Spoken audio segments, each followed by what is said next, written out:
and welcome to the Quiet Riot. Thank you for joining us, and this is where we discuss film, television, and media with a focus on older movies and nostalgic favorites.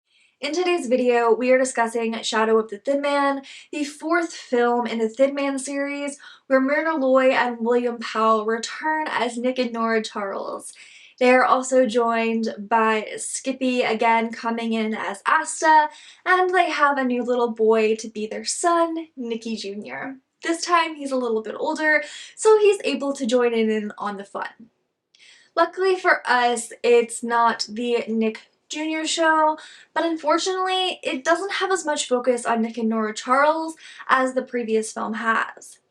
And I also know that there is a need to change things up a little bit. You want to stick with the formula while mixing everything up, and I do think this film did a very good job at that, but just be forewarned that you get a little bit less of Nick and Nora. Shadow of the Thin Man was shot in a total of 2 weeks by W.S. Van Dyke, who lived up to his nickname, One Take Woody. Unfortunately, this would be the last film by W.S. Van Dyke, as he passed away in 1943. Writers of the first 3 films did not return to this one due to the difficulties of writing the others. Dashiell Hammett did also not return due to some problems that he was having with others on set. Creative differences, I suppose.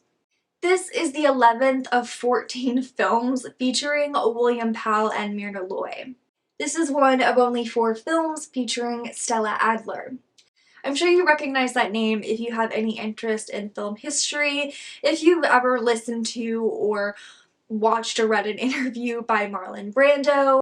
Shadow of the Thin Man is actor Barry Nelson's film debut, as well as the film debut of Sid Melton, as well as the film debut of Tito Rollo.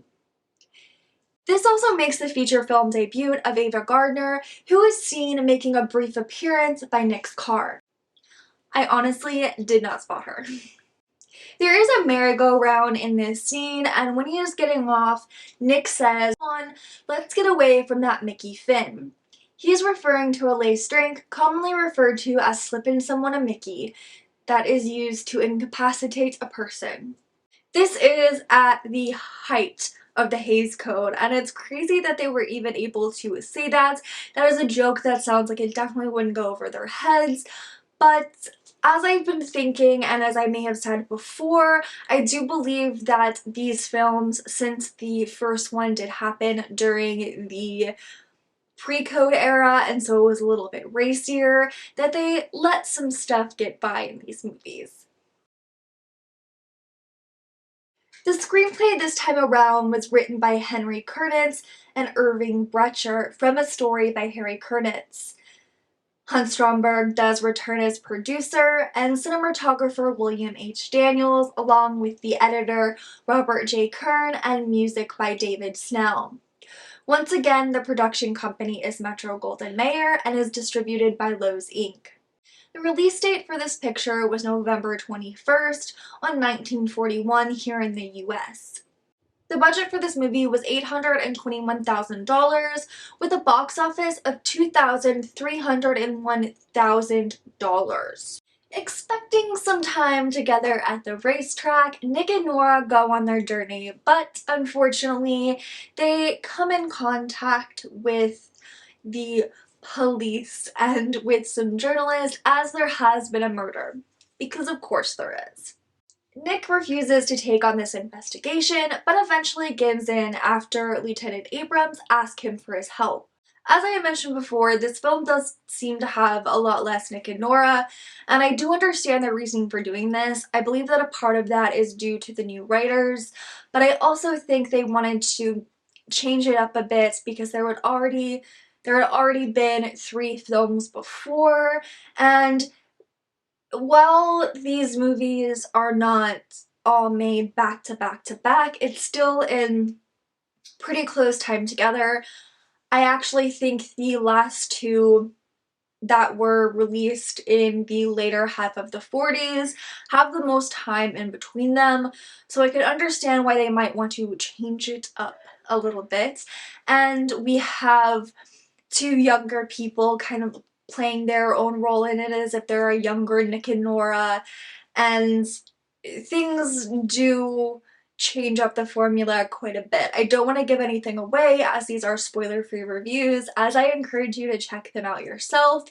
They are very funny and just a great and enjoyable time to sit at home, watch some popcorn with your friends or your family, and have a good old laugh. Something I absolutely love about the Thin Man series is that the character of Asta, played by adorable little dog Skippy, is a very important part of these movies. He does have a big role in these films, and it's interesting to just see his relationship with Nick and Nora, and he's very much a kid on his, very much a kid in his own way, and I think a lot of dog owners or animal owners will just know that kind of relationship that exists, and it's just fun to see. I absolutely love Asta, and he's definitely one of my top dog actors of all time. I also think that the way they handled the introduction of Nick Jr. in the third film in the series, and the way that they have him in this film at the beginning, and you get to see his relationship with both of his parents.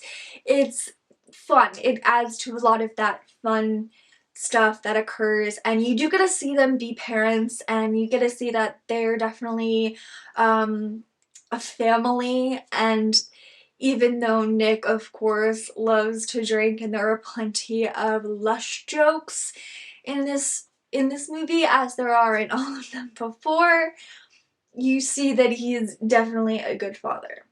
Louise Beavers is a popular Black American actress whose most prominent role was in An Imitation of Life. An Imitation of Life, released in 1934, where while she was fourth billing, she still had a role that was equal to that of Claudette Colbert, which was unheard of for the time.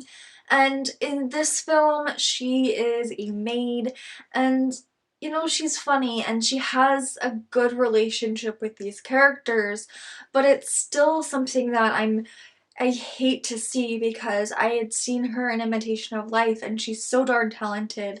And of course there's small roles that we can take, and we can say that there's no small roles, but I just feel like Louise Beavers definitely is a lot more talented than this film allows her to be, and show off those talents.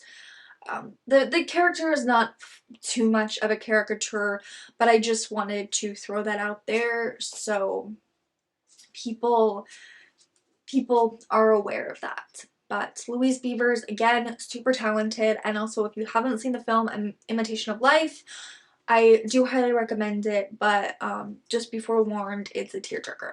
I'm going to share with you one of my personal favorite scenes in the film, but if you don't want to hear it and you want to go in completely blind, please do turn off now, and I will see you next time. Have a wonderful day and be safe.